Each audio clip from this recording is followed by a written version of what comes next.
बच्चू कडू यांचं अन्नत्याग आंदोलन अखेर मागे घेण्यात आले। मुख्यमंत्री देवेंद्र फडणवीसांच्या आश्वासनानंतर आंदोलन मागे घेतले।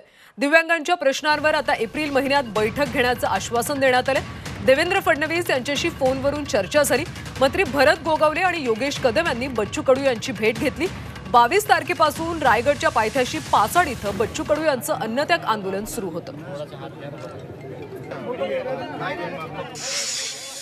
भरत सेठ, योगेशजी कदम, काल मुख्यमंत्र्यांनी जो फोन केला, शिंदे साहेबांनी केला, त्यांचे शब्द निश्चितच या भूमीत प्रमाण ठरेल आणि त्यांनी आल्यामुळं आम्हाला निश्चितच हे बळ आमच्या सर्व आंदोलनाला भेटलं आहे आणि या बळातून माझा दिव्यांग, माझा शेतकरी बांधव निश्चितच आश्वासित आणि त्याला कुठेतरी आनंद भेटेल।